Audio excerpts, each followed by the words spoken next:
이사야 40장 27절에서부터 31절 말씀.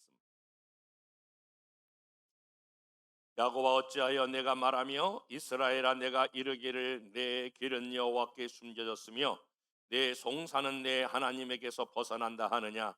너는 알지 못하였느냐 듣지 못하였느냐.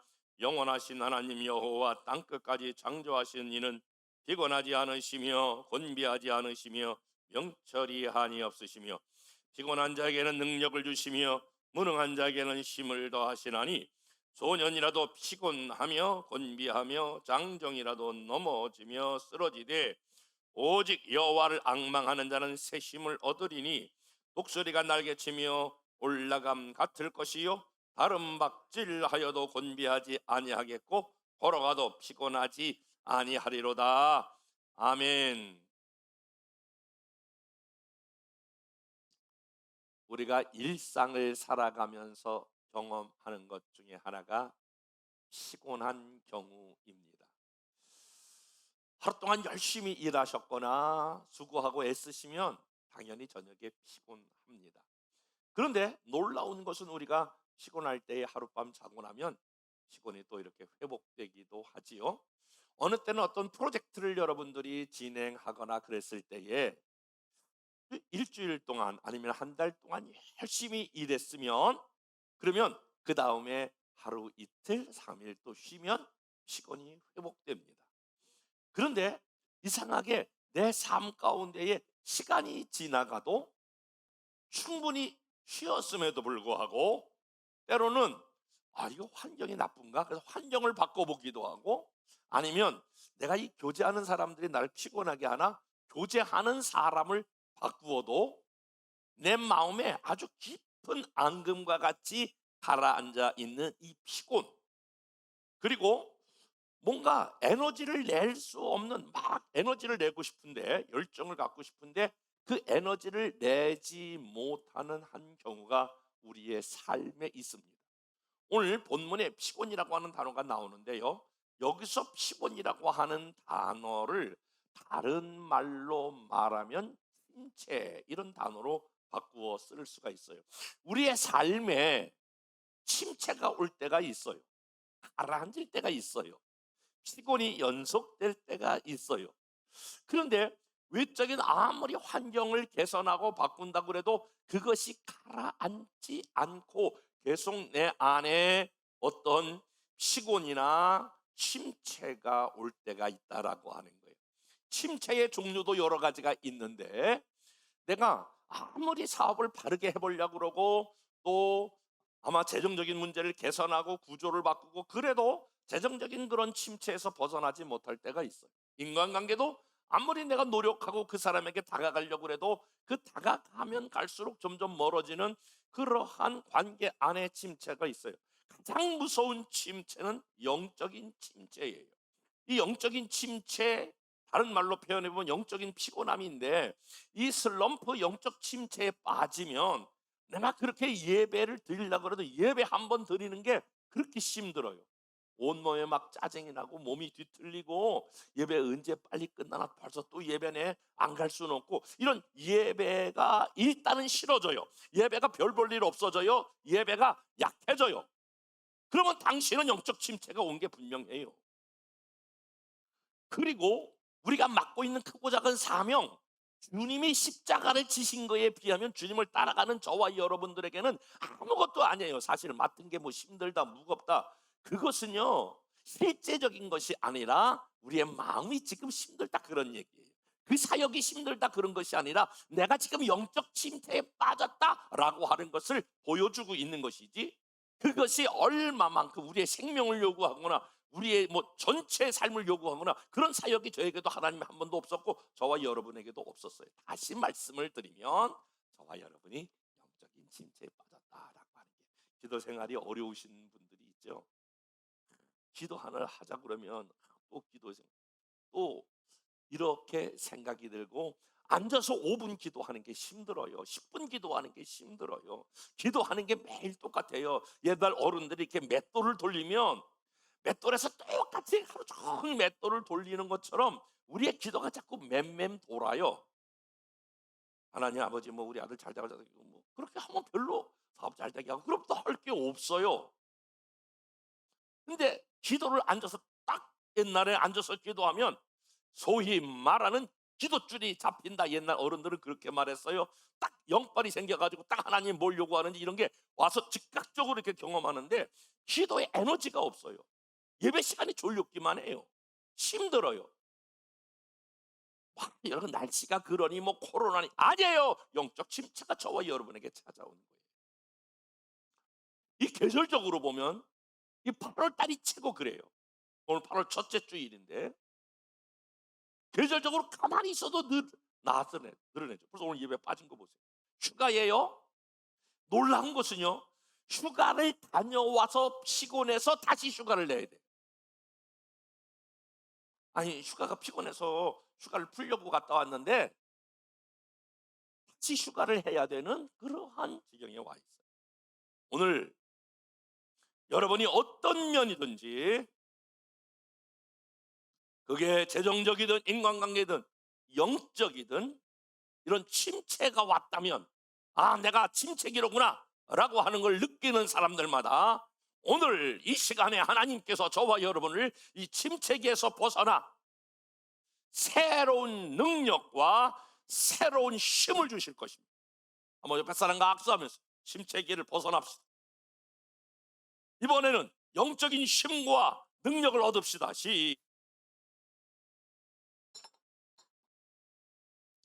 지금 전 세계적으로 한국 또 마찬가지입니다만 경제적으로도 그렇고요. 영적으로도 그렇고 이 세계는 지금 전체적으로 뭐냐면 영적 침체기에 와 있어요. 재정적인 것도 미국이 벌써 이미 호스당 뭐 이런 것들이 다 본도박질 치고요. 미 연준도 이미 계속 금리를 올려야 된다. 인플레를 잡기 위해서 여러 가지 행동들을 하죠. 한국도 뭐 여전히 지금 IMF에 준하는 그러한 깊은 터널 속에 들어왔다라고 보는 게 모든 경제학자들의 동일한 진단이에요. 코로나19 때문에 아직도 우리도 오후 예배를 드리지 못하고 있지 않습니까? 원래 점심을 먹고 그리고 오후 예배를 이렇게 드리는 것이 우리가 정상적인 페이스로 가는 건데 그 자체로 하지 못하고 있다라고 하는 것은 한국 교회가 다 그래요. 한국 교회는 한국의 경제는 이미 재정적인 면에 있어서나 영적인 침체기로 접어들고 있어요. 저는 바라기는 우리 교회뿐만이 아니라 우리 한국 교회가 영적인 침체기에서 벗어나는 은혜가 있기를 소망합니다. 자, 그렇다면 우리는 먼저 첫 번째로 기억해야 할 것은 오늘 이스라엘 백성들이 이 영적인 침체기를 경험하고 있어요. 영적인 침체기를 경험하고 있는 이유가 무엇이냐면 이스라엘 백성들이 이미 환경적으로 바벨론 포로 생활을 하고 있는 이 당시의 모습이에요. 이스라엘 백성들이 바벨론 포로 생활을 했을 때 하나님이 이사야를 통하여 이스라엘 백성들에게 주었던 메시지인데 먼저 이 영적인 침체기가 온 그 원인을 밝혀내요. 오늘 사랑하는 여러분, 오늘 이 말씀을 통해서 내게 왜 영적인 침체기가 왔는지 여러분이 원인을 알면 답이 있는 거예요. 사람이 병이 왜 걸렸는가 알면 치료 방법이 있는 것처럼 영적인 침체기가 왔다라고 하는 것을 그 이유를 알면 해결책이 있는데 이스라엘 백성들이 전반적으로 영적인 침체기가 온 이유가 두 가지예요. 오늘 본문은 이 두 가지가 오늘 저와 여러분들에게도 해당되기 때문에 굉장히 이 말씀은 의미가 있다라고 하는 거예요. 자, 생각을 해보세요. 이스라엘 백성들이 예루살렘을 중심으로 해서 하나님을 예배했어요. 하나님이 선택한 백성이라고 막 너무너무 기쁘고 즐거웠어요. 그런데 어느 날 이스라엘 백성들이 보니까 나라가 기울어지고 그들이 모두가 다 붙들려 가지고 거기 노인네 여자들 그렇게 이스라엘 백성들에게 중요하지 않은 사람들만 예루살렘에 남겨두고 이스라엘에 남겨두고 그래도 미래가 있는 젊은이들 그리고 굉장히 똑똑한 사람들 괜찮은 사람들은 전부 다 지금 바벨론 포로 생활로 포로로 지금 붙잡혀 와 있는 상황에 그들이 과연 무슨 생각을 했을까? 왜 우리가 여기에 끌려왔을까? 그런 생각을 하지 않았겠어요? 그런데 그 끌려온 생각 중에 가장 그들이 차지하고 있었던 생각이 하나님, 우리가 왜 여기에 끌려왔습니까? 왜 나라에서 이렇게 나라의 한 백성으로 구실을 못하고 바벨론 포로 생활을 해야 하는지라고 하는 그 깨달음이 왔는데, 그 깨달음이 뭐냐면, 우리가 지었던 죄 때문에 그렇구나 라고 하는 생각이 이스라엘 백성들에게 찾아왔어요. 여러분, 하나님께서 이스라엘 백성들을 인도하실 때에, 이스라엘 백성을 다스릴 때에, 이스라엘 백성들을 언제나, 여러분 역사적으로 구약을 쭉 보세요. 언제든지 하나님께서 이스라엘 백성들에게 대해서 손대실 때가 있어요. 이 표현을 징계한다라고 하는 표현도 쓰고, 하나님께서 이스라엘 백성들을 훈련할 때가 언제 쓰냐면은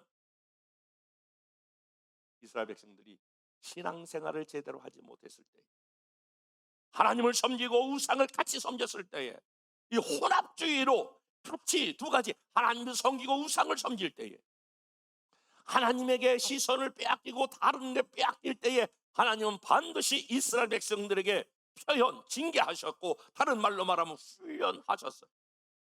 결론적으로 이스라엘 백성들이 그 바벨론에 있을 때 하나님을 잘 섬기거나 예배하거나 그러지 못해서 지금 바벨론 포로 생활 가운데에 왔다라고 하는 사실을 알게 됐어요. 그런, 우리가 하나님 앞에 죄를 저질렀구나. 사람이 죄를 지으면 반드시 우리 안에 찾아오는 게, 따라서 봅시다, 죄의식. 다시 한번, 죄의식. 죄의식이 그들을 사로잡기 시작했어요. 우리가 이 죄값을 받는구나, 하나님께서 이 죄값 때문에 우리가 징계를 당하는구나. 그러니까 자 보세요, 지금 환경도 어렵죠. 어려운 가운데에 그것에 대한 해석이 뭐냐면, 죄값으로 이렇게 왔다라고 했을 때 이건 이중적인 고통이 그들에게 찾아왔어요. 그러니까 에너지가 안 나는 거예요. 그러니까 그들의 삶이 어떻게 되면 피곤해지는 거예요. 침체되는 거예요.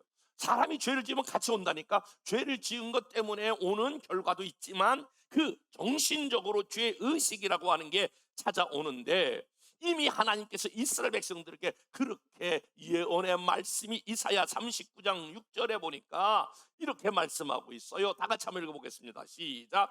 보라, 날이 이르리니 내 집에 있는 모든 소유와 내 제사장들이 오늘까지 쌓아둔 것이 모두 어디로 옮기겠다? 다시 어디로 옮기겠다? 바벨론으로 옮기겠다라고 하는 그 예언의 말씀대로 그들이 지금 바벨론 포로 생활하게 되는 거예요. 남을 것이 없으리라 여호와의 말이니라. 그래, 이스라엘 백성들이 지금 바벨론 포로 생활하면서 깨닫는 게, 하나님, 우리가 하나님 있을 때에 하나님 제대로 잘 못 섬기고, 하나님 그런 죄악이 우리 가운데 있군요. 그러니까 이스라엘 백성들이 완전히 죄악으로, 지었던 무거운 것과 죄의식으로 그들이 완전히 사로잡혀 있어요. 그러니까 그들이 오늘 나타나는 대로 피곤한 삶, 그리고 침체된 삶을 살아가게 되는 거예요. 사랑하는 여러분, 냉정하게 말하면 하나님은 하나님의 자녀들이 하나님만을 바라보고 하나님을 의지하지 아니하고 내 백성이 하나님을 향하여 가지 않을 때에 하나님은 징계하실 수 있어요. 징계라고 하는 단어가 무거우면 여러분 다른 단어로 바꿔볼게요. 훈련하실 수 있어요.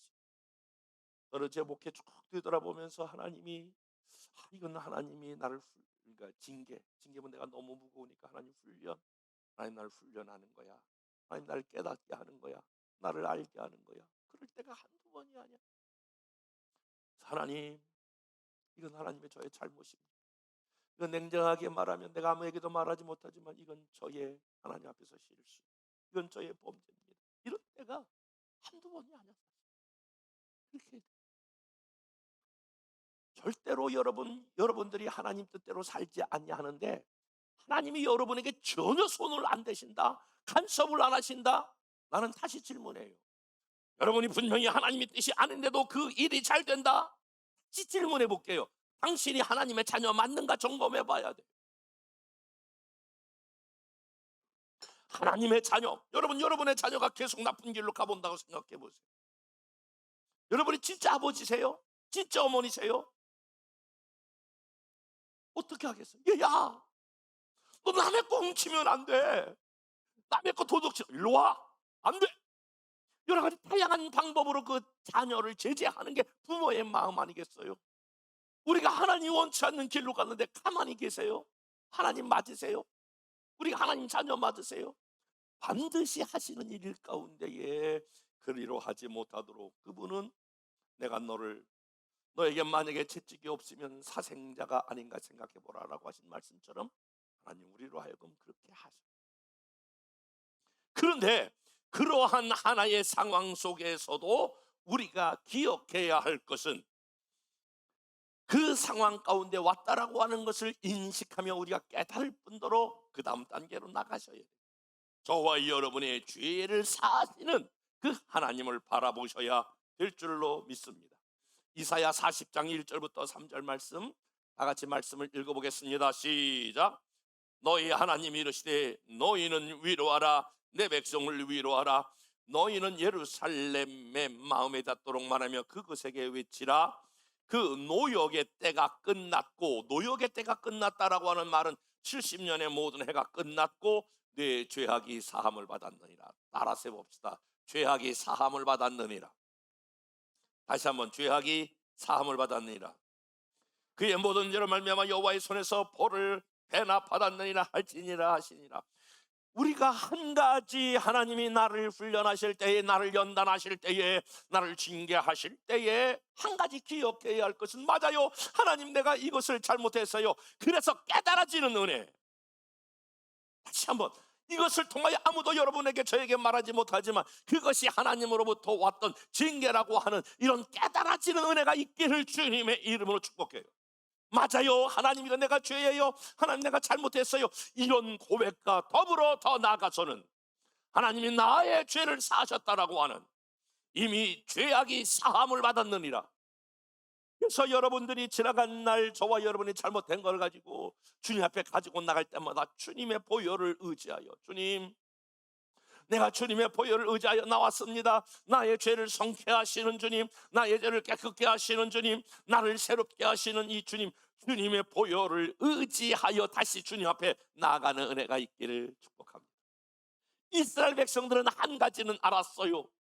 내가 이 죄 때문에 그렇다라고 하는 건 알았지만 그러나 이 죄를 용서하시는 하나님, 이 죄를 깨끗게 하시는 하나님, 이 죄를 사하시는 하나님을 몰랐어요. 그래서 이사야가 40장에 아까 너의 모든 죄 때문에 바벨론으로 이끌려 가리라 라고 하는 말씀과 더불어서 40장에는 뭐라고 말씀하시냐고요? 하나님께서 네 노역의 대가 끝났고 네 죄악이 사함을 받았느니.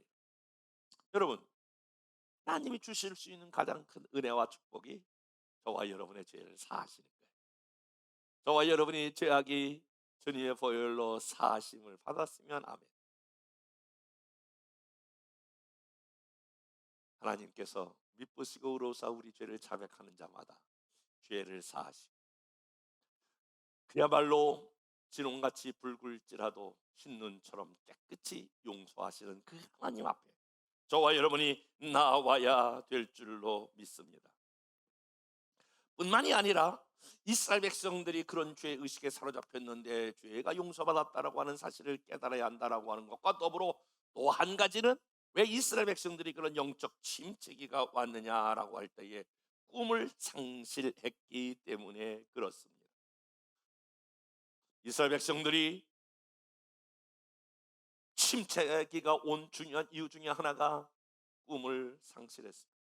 자, 생각해 보세요. 처음에 포로 생활 이끌려 갔을 때는 본인이 이제 곧 돌아가겠다. 이제 한 달 후면은 1년 후면은 돌아가겠다. 근데 웬걸요? 시간이 지나갔어요. 10년 지나갔어요. 20년 지나갔어요. 30년 지나갔어도 이게 돌아갈 희망이 보이지 않는 거예요. 그 다시 돌아가 옛날에 그리던 고향 옛날에 부모 형제들 만나서 다시 그곳에서 예배 드린다라고 하는 그 꿈이 사라지자 이스라엘 백성들은 깊은 피곤을 느끼며 영적 침체에 빠져가는 거예요. 그러면서 이스라엘 백성들이 찾아오는 것 중에 하나가 꿈을 상실하니까 자꾸 자기 자신의 내면만 바라보는 거예요. 사랑하는 여러분, 여러분이 바로 깊은 침체에 빠지는 이유는 하나님께서 주신 여러분이 꿈을 발견하지 못하기 때문입니다. 내가 오늘 가정에서 있어야 될 하나님의 꿈 비전, 내가 이 가정을 지켜야 될 이유, 내가 이 직장에 될 이유, 이 꿈, 내가 하나님 교회에 있었어야 할 나의 꿈, 비전, 이것을 잃어버리면 사람은 성경 말씀에 그래요. 꿈을 잃어버린 백성은 방자히 행한다. 방자히 행한다라고 하는 말은 갈짓자로 걷는다, 그런 말이에요. 하나님께서 저와 여러분에게 주신 이 꿈을 이스라엘 백성들은 잃어버렸을 때에 깊은 영적 침체로 빠지게 되는데, 오늘 저와 여러분들에게도 무거운 죄의 짐을 지고 또 꿈이 없는 분들은 오늘 다시 이 말씀을 통하여 하나님이 주시는 놀라운 꿈을 회복하는 역사가 있기를 주님의 이름으로 축복합니다. 그런데 우리가 두 번째로 생각해야 할 것은 이 영적 침체기에서 어떻게 벗어날 것인가 라고 하는 거예요. 하나님이 오늘 우리에게 두 가지를 약속하시는데, 하나는 바로 이렇게 약속하고 계세요. 29절, 피곤한 자에게는 능력을 주시며 무능한 자에게는 힘을 주시나니. 다시 해볼게요. 영적 침체에 빠진 자에게는 능력을 주시며, 나는 아무것도 할 수 없다라고 하는 꿈을 상실한 자에게는 힘을 주시나니. 사랑하는 여러분, 저를 보세요. 오늘 진짜로 오늘 설교처럼 듣지 말고 여러분 오늘 하나님의 말씀으로 들으세요. 오늘 여러분들이 어떤 영적 침체에 빠졌든지 하나님은 반드시 그것을 이겨나갈 만한 능력을 주십니다. 여러분이 무능력해서 내가 아무것도 할 수 없다라고 생각하는 자에게는 반드시 힘을 주십니다. 한번 옆에 사람과 인사하겠습니다. 우리 하나님은 능력을 주십니다. 우리 하나님은 힘을 주십니다. 아니, 오늘 2부 예배 나오신 여러분, 하나님께서 저와 여러분들에게 이 영적 침체기를 벗어날 수 있는 능력을 주시며 힘을 주시는 그런 하나님인 것을 믿습니다. 아니, 그래서 이렇게 말하잖아요. 피곤한 자에게 능력을 주시며 무능한 자에게 내가 힘을 더하게 하시겠다. 그래서 이 예배를 통하여 여러분이 아멘 다시 해보세요. 하나님 위로부터 주시는 능력이 임하며 하나님이 주시는 힘을 얻으며, 아멘 세게 하는 거 보니까 소리 끝내야 될 것 같아요. 능력과 힘을 얻는 시간 되시기를 축복합니다. 정말이에요. 나는 부모 입장이 똑같아요. 오늘 여기 일부 예배 때 우리 학생들 22명이 같이 예배 드렸는데, 부모가 자녀를 볼 때에 힘든 게 언제냐면 자녀가 메가리가 없어. 그리고 애가 활기가 없어. 에너지가 없어. 쭉 흔들어. 그리고 그냥 무조건 문 닫고 방으로 들어가. 얘야 간식 먹어라. 안 먹어요. 얘야 이거 해라. 그냥 대답도 없어. 그러면 그게 얼마나 부모 보기에 힘든데. 이거 막 발랄하게 막 신나게 막 이러니까, 이러면 얼마나 좋은지. 마찬가지. 하나님 우리 보실 때 얼마나 힘들어하실까. 힘이 없어. 메가리가 없어. 에너지가 없어. 피곤해. 영적 침체에 빠졌어. 하나님은 오늘 그런 자에게 능력을 주시며 힘을 주시는 줄 믿습니다. 그러면 오늘 그러면서 오늘 본문의 말씀에 어떻게 해야 이스라엘 백성들이 이 영적 침체기를 벗어나 하나님이 주시는 능력과 하나님이 주시는 힘을 얻을 수 있을까? 그 비밀을 말하고 있어요. 여러분, 어떻게 해야 우리가 영적 침체에서 벗어날 수 있을까라고 하는 거죠. 여러분, 하나님을 묵상하셔야 합니다. 따라서 하나님을 묵상하자. 오늘 하나님을 묵상하자 하면서 이스라엘 백성들에게 하나님이 이사야가 받았던 말씀은 두 가지의 하나님, 두 가지의 영역의 하나님을 묵상해야 한다라고 하는 말씀을 주시는데, 오늘 바로 28절 말씀, 우리 하나님 두 가지를 계시하셔요. 다 같이 한번 읽어보겠습니다. 시작. 너는 알지 못하였느냐, 듣지 못하였느냐, 영원하신 여호와 땅 끝까지 창조하시는 이는 피곤하지 않으시며 곤비하지 않으시며 명철이 한이 없으시며 라고 말씀하세요.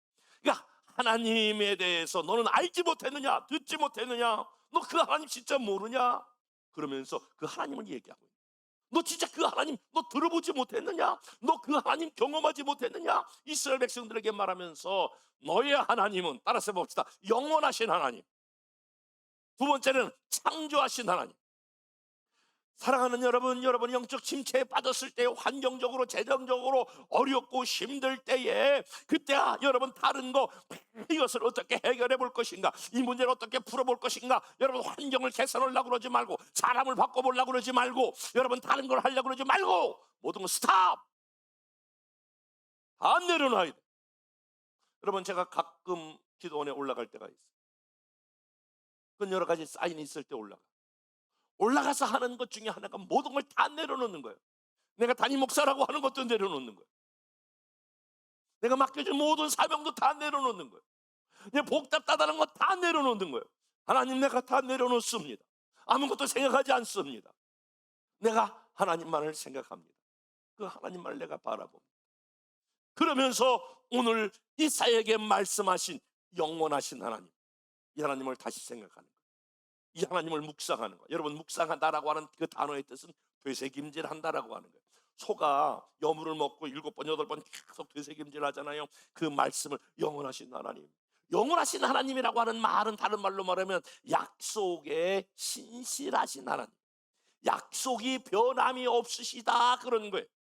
영원하신 하나님, 그러면 약속에 변함이 없으신 하나님 해봐요. 내가 영원하신 하나님, 그러면 여러분 약속이 변함이 없으시다, 그렇게 해보세요. 영원하신 하나님, 다시 한번, 영원하신 하나님. 그러니까 하나님의 하신 약속의 말씀이 변함이 없으시다라고 하는 거예요. 여러분, 하나님에게 여러분에게 약속하신 말씀이 무슨 말씀입니까? 그 약속의 말씀이 변함이 없으신 그 하나님을 생각하는 거예요. 다시 말씀해 볼게요. 여러분, 약속의 변함이 없다라고 하는 말은 내가 너를 구원하여 나의 자녀 삼았느니라. 그리고 내가 내 안에, 너가 내 안에 있으면 절로 많은 과실을 맺으리라. 그렇게 약속하셨을 뿐만이 아니라 나는 결코 너를 떠나지 아니하리라. 내가 너를 버리지 아니하리라. 내가 나를 배반해도, 내가 나를 핍박해도, 내가 아무리 그래도 내가 내 안에 와 있는데, 내가 아무리 나를 인정하지 아니할지라도 나는 내 안에 있다. 이 약속을 변함이 없는 거예요. 아유, 제가 지금 보니까 믿는 거 아니네요. 완전히 나를 박해하네, 핍박하네. 그래서 우리라서 떠나간다는 게 아니에요. 내가 너와 항상 함께 있다. 우리가 잘못할 때는 탄식하면서 하나님, 우리 저분이, 저 집사님이 하나님 저러시면 안 되잖아요. 저 권사님이, 저 목사가 그러시면 안 되잖아요. 우리가 죄를 지을 때도 하나님이 탄식하면서 우리를 위하여 중보하신다. 그렇지만 떠나진 않는 거예요. 우리가 떠나지 않냐고, 우리를 고아처럼 버려두지 아니하시고 세상 끝날까지 항상 함께 있겠다고 하신 그 약속하신 그 약속을 다시 붙잡는 거예요.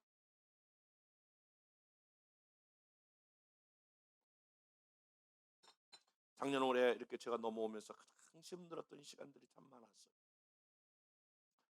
작년 코로나로 제가 격리되어서, 그때는 막 코로나 완전히 범죄처럼 생각했던 그때에 격리되어서 끌려가서 격려가서 조그만 방 안에 있으면서 해다 주는 거 그거 먹으면서 한 주 동안 정말 많이 울면서 기도했어요. 하나님, 내가 내려가서 담임 목사직을 내려놓을까요? 여러 가지 생각들을 참 많이 했어요. 그리고 끊임없이 한 가지 생각했어요. 그분이 바로 뭐냐면 하나님 나에게 어떤 분이셨는가. 지나간 날들 쭉 어린 시절서부터, 그런 어릴 때, 주일학교 다닐 때, 학생회 다닐 때, 청년회 다닐 때에 주일학교 부장, 청년회 전도사, 학생회 전도사 쭉 지나간 날들, 십자군 전도대 교회 개척, 이사하는 모든 과정 생각해 보니까 그 하나님을 묵상, 다른 거 다 중단하고 어떻게 할 것인가 중단. 그런데 그 하나님 맞아. 그 하나님이 내게 영원하신 하나님, 나를 버리지 아니하고 숱한 어려움과 잘못 속에서도 나를 끝까지 붙잡고 여기까지 인도하신 하나님, 이 하나님이 너무너무 처음에는 막 외롭고 힘들고 고독하고 여러 가지 있다가 나중에 그 하나님을 찬양하게 되더라고요. 하나님 감사합니다. 하나님, 나를 왜 이 광야에 보내시는지, 왜 나를 홀로 여기에 두셨는지. 그리고 올해 여러분 선거도 하지 않았습니다. 참 이 길이 쉽지 않은 길이야. 그러면서도 그때 이 과정에서 다시 하나님 다시 밀어놓고 하나님께서 왜 이렇게 인도하시는지, 왜 이 골짜기로 인도하시는지, 왜 이 어려움으로 인도하시는지 하나님 아십시오. 하나님, 내가 다 내려놓고 하나님을 묵상하고 다시 하나님을 묵상하는 여러분, 힘들 때에 여러분 환경을 보고 문제를 보면 문제가 커지는 거예요. 문제가 엄청나게 여러분의 삶을 누르는 이때마다 오늘 이스라엘 백성들에게 말하기를, 너는 알지 못하느냐, 너는 듣지 못했느냐. 영원하신 하나님, 내가 약속을 어기더냐, 내가 어렵다고 해서 내가 이 약속을 바꾸냐, 내가 너희를 선택하여 버리겠느냐. 모든 민족 위에 뛰어난 민족이 되게 하고 너로 말미암아 모든 복의 근원이 되게 했던 이 약속이 변화되는 줄 아느냐, 이 약속을 내가 취소한 줄 아느냐. 내가 너를 선택했고 모든 민족의 뛰어난 백성이 되어 너로 말미암아 하나님을 예배하고 하나님을 찬양하는 백성이 어떤 백성인가 알게 하리라. 그래서 이스라엘 백성을 선택하고 부르셨잖아요. 지금 어려움이 있지만 이 어려움이 다가 아니다. 영원하신 하나님, 여러분 한 사람 한 사람을 하나님께서 오다 가다 만난 분이 아니잖아요. 우리가 흔히 얘기할 때 오다 가다 만난 분이 아니에요. 하나님이 창세전에 저와 여러분을 선택하시고 얼마나 여러분을 사랑했으면 사랑한다고 외치다가 그의 목이 터져 피가 터지고 가슴에서 피가 흘러 내가 이만큼 십자가에서 죽을 만큼, 너를 위해 죽을 만큼 내가 너를 사랑한다고 여러분 가슴에 인쳐주지 않으셨어요. 그리고 저뿐만이 아니라 여러분의 생애를 뒤돌아보세요. 지금까지 어떻게 오셨는가? 하나부터 열까지 뒤돌아보면 하나님의 사랑의 손길이 아닌 것이었고 은혜의 손길이 아닌 것이었고. 아멘 진짜 안 할래? 하나님의 사랑의 손길이 아닌 게 없고 은혜의 손길이 아닌 게 없고 한 번도 내 손을 놓지 아니하시고 물속에 빠져갈 쯤에 다시 일으켜 세워서 여기까지 인도하신 분이 당신이 믿고 있는 영원하신 하나님이라고 하는 거예요. 이 하나님을 내가 듣지 못했느냐 알지 못했느냐 다시 한번 리마인드 시키는 거야. 이사야가, 너는 이 하나님을 듣지 못했느냐, 이 하나님을 정말 알지 못하느냐, 왜 지금 너 바벨론 포로 생활 가운데 죄의식에 눌려서 그리고 희망이 없다고 너가 왜 낙심 가운데 있느냐, 이런 말이에요. 영원하신 하나님 뿐만이 아니라 너를 창조하신 하나님, 이 하나님을 묵상하는 거예요. 여러분 창조했다라고 하는 말은 온 우주 만물을 하나님이 다 창조하세요. 여러분 하늘에 지금 별이 몇 개 있는가 아무도 알 수 없어. 수억만 개가 떨어져 있는데 떠 있는데 그 중에 별보다 작은 게 이 지구야. 이 지구상에 인구가 살아. 하늘의 별자리를 아시며 여러분 지금 이 지구가 빠른 속도로 돌아가고 있는 거 여러분 우리가 다 배워서 알잖아요. 근데 우리는 못 느껴. 이렇게 조금도 오차가, 여러분 태양이 조금만 우리에게 가까운 우리 모두가 다 타줄 거야. 지금 1도 2도 막 지금 유럽 보세요. 조금만 온도가 올라가니까 벌써 뭐 1,000명 2,000명 막 죽어져 나가잖아요. 이 놀라운 우주 만물을 하나님의 지혜와 능력으로 잘 섭리하시고 돌아가시게 하시는 하나님. 이 하나님이 어떻게 그렇게 하시느냐? 온 우주 만물을 하나님이 만드셨기 때문에 설계하시고 운영하시고 돌아가게 하시는 분이 하나님이신 줄 믿습니다. 그런데 오늘 그 하나님이 나를 창조했다라고 하는 거예요. 여러분을 창조했다라고 하는 말은 여러분을 만들었다라고 하는 거예요. 모태전에 여러분이 태어나기 전에 내가 이 정성진을 어떻게 태어나게 하고 어떻게 만들겠다라고 하는 걸 이미 다 설계와 계획을 가지고 여러분 만드셨다는 거예요. 그래서 나를 가장 잘 아는 분이 누구냐면 하나님이세요. 근데 이게 아침 출근길에요, 제가 막 빠르게 지나가는데 차 한 대가 딱 섰어요. 그리고 운전수가 본네트를 열었어요. 아주 젊은 분이에요. 만지는데 이 사람은 뉴욕에서 최고 가는 정비사예요. 그 차를 아무리 만져도 차가 서서 움직이지 않는 거예요. 옆에 지나가던 차 한 대가 섰는데 노신사가, 머리가 하얀 신사가 그 앞으로 오는 거예요. 제가 좀 도와줘도 되겠습니까? 그 위아래를 보니까 할아버지. 아니 이 세계적인 내가 최고의 뉴욕에서도 뿐만 아니라 미국에서 뿐만 아니라 뉴욕에서 최고 가는 정비사인데 그 차를 못 고치는데 아니 제가 좀 도와줘도 되겠습니까? 그 말에 위아래 훑어보는 거예요. 하도 진지하게 노인이 그러니까 예 그러세요. 그리고 머리를 끄덕였습니다. 조금 이렇게 탁 보더니 저쪽을 한번 만져보세요. 딱 만지니까 시동이 걸리는 거예요. 당신은 누구세요? 딱 주머니에서 명함 하나를 내주는데 헨리 포드, 그 차를 설계한 자예요. 사랑하는 여러분, 저와 여러분을 설계하고 만든 분이 우리 하나님이세요. 여러분이 어디가 아픈지, 무엇 때문에 눈물을 흘리는지, 어떤 것 때문에 영적 침체가 왔는지, 나는 요즘에 잠을 잘 못 자고 왜 눈물을 흘리는지 이미 아세요. 여러분이 왜 그렇게 지리한 시간을 보내는지, 아무에게도 말하지 못하는 내 아픔, 내 슬픔, 내 눈물, 내 고통을 아시는 분이 여러분, 언제 여러분이 힘들어지나요? 내 이 아픔을 남편, 아내, 부모가 자식 알아줄 법도 한데 나를 몰라주고 있고, 그럴 때 여러분 사람이 힘든 거 아니겠어요? 하나님 이렇게 말씀하세요. 얘야, 내가 너의 눈물을 알며 내 슬픔의 근원을 안다. 내가 너의 고통을 안다. 왜냐하면 하나님 우리를 만드셨기 때문에. 무엇 때문에 힘들어하는지, 무엇 때문에 어려우는지, 무엇 때문에 영적 침체에 빠졌는지 우리 하나님이 아세요. 그러면서 야, 내가 너를 떠나지 않는 영원하신 하나님, 내가 너의 모든 것을 아시는 이 창조한 이 하나님 앞에 너가 좀 마음을 들여봐라. 내 몸을 좀 시선을 모아봐라. 그래서 오늘 한 가지 더 제시하세요. 너는 하나님을 묵상해 뿐만이 아니라 세 번째로 내가 해야 될 일이 있는데 여호와를 앙망하라. 오늘 말씀을 한번 읽어보겠습니다. 31절 말씀. 31절. 오직 여호와를 앙망하는 자는 새 힘을 얻으리니 독수리 날개치며 올라감 같을 것이요 다른 박질하고 곤빛이 아니하게 걸어가도 피곤치 아니하리라. 사랑하는 여러분, 결론적으로 여러분이 피곤하지 않냐고 영적 침체에서 일어나는 여러분 되시기를 주님의 이름으로 축복합니다. 아무리 독수리가 날개치며 하늘로 비상할지라도, 뛰어가도 달려가도 어떤 상황에서도 저와 여러분이 영적 침체에 있지 않냐고 벗어나는 여러분 되시기를 주님의 이름으로 축복합니다. 하나님이 새 힘을 주시는데, 새 힘을 주시는데 어떤 사람에게 새 힘을 주느냐? 여호와를 앙망하라는 거예요. 여호와, 영원하신 하나님, 창조하신 그 하나님을 앙망하라. 따라서 앙망하라. 앙망하라.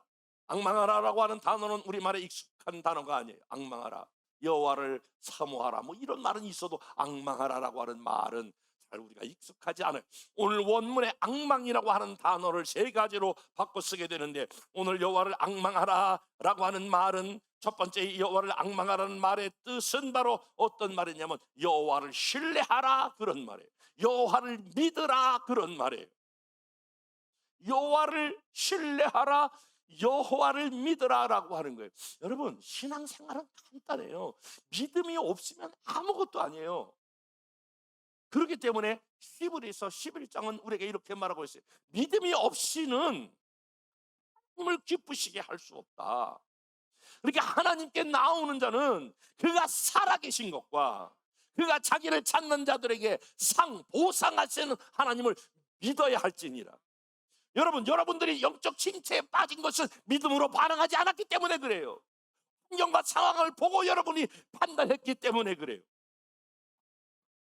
여호와를 앙망하라, 여호와를 신뢰하라, 여호와를 믿으라. 바로 여러분 약속에 신실하신 하나님, 그리고 여러분의 사정과 형편을 하시는 그 하나님을 신뢰하라, 믿으라 라고 하는 거예요.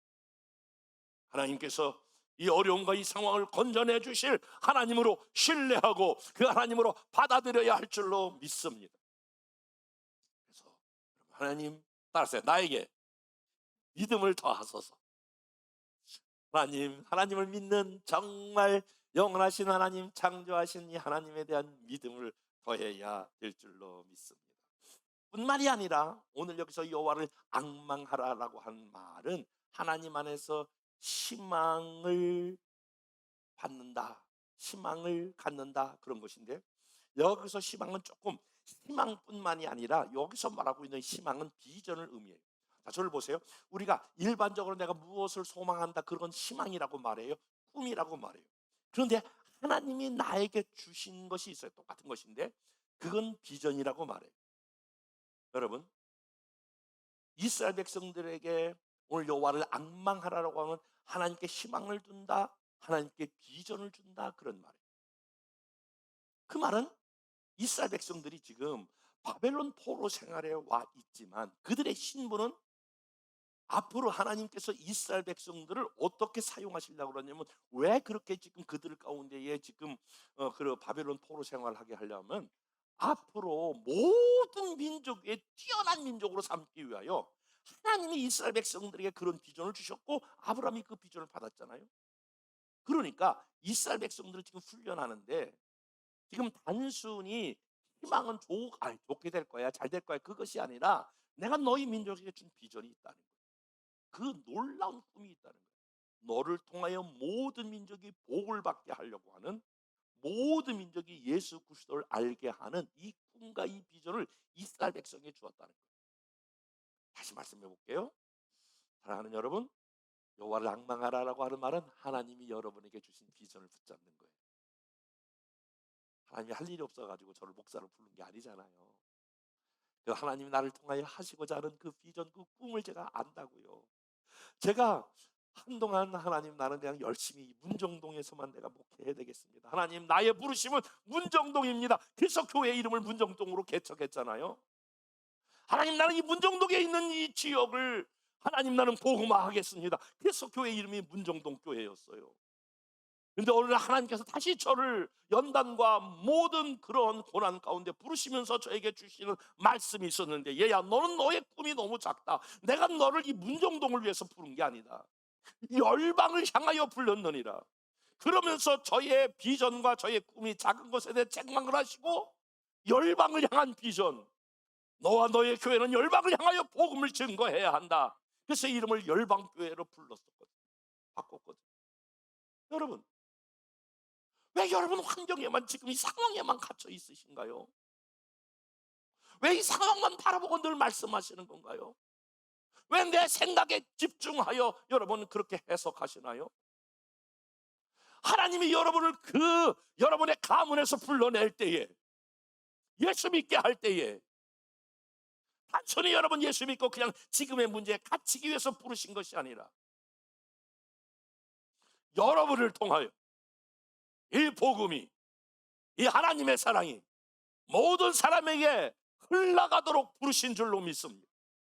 이 비전을 붙잡으셔야 돼. 다시 이 비전을, 여러분, 하나님이 여러분을 선택한 이유, 이스라엘 백성을 선택한 이유, 그래서 이렇게 말하는 거야. 야, 얘들아, 네가 지금 바벨론 포로 생활했다고 지금 너가 죄의식에 빠져서 꿈이 없이 이렇게 헤매고 있느냐? 바보들아, 내가 너를 모든 민족 위에 뛰어나게 하려고 그런 거야. 하나님이 너를 향한 그 놀라운 비전을 붙잡아야 돼. 이렇게 지금 말하는, 여호와를 앙망하라. 사랑하는 여러분, 꿈을 꾸세요. 그리고 진짜예요. 만약에 여러분이, 나는 여러분이 직분에 상관없이 여러분이 어떤 사람이냐를 금방 알아볼 수 있어요. 여러분이 하나님의 주신 비전을 잃어버리고 살면 여러분들은 계속해서 이 침체에서 벗어나지 못하고 에너지라고 하는 자체를 느껴보지 못할 거야. 저 사람은 힘이 없어, 저 사람은 에너지가 없어. 왜 그럴까요?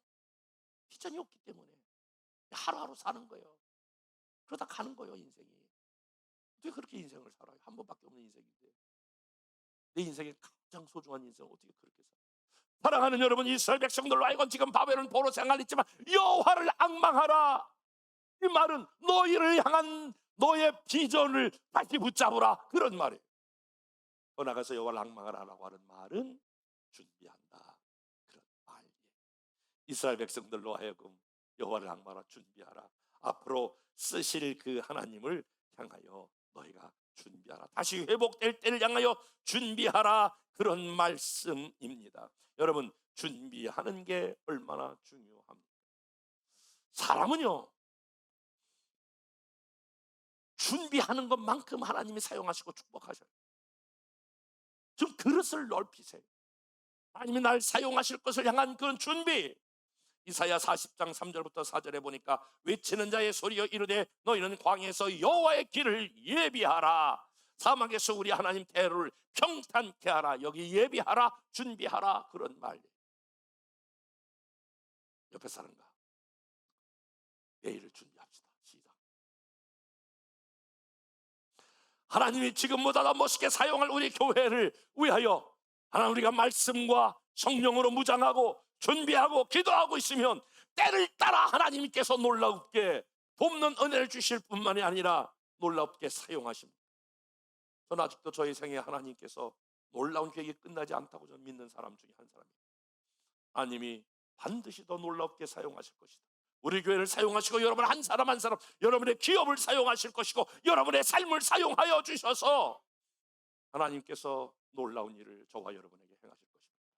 사랑하는 여러분, 이제 영적 침체에서 하나님 주시는 능력과 힘으로 여호와를 앙망하며 그 하나님 앞에 믿음을 가지고, 그리고 여러분이 하나님 주신 비전을 가지고 저와 여러분이 하나님께서 주시는 그런 비전을 지금서부터 잘 준비하고 기도하고 말씀으로 준비하여 다시 한번 여러분의 생애 가운데 놀랍게 붙들어 사용하시는, 또 우리 열방교회를 그렇게 사용하시는 은혜의 역사가 있기를 축복합니다.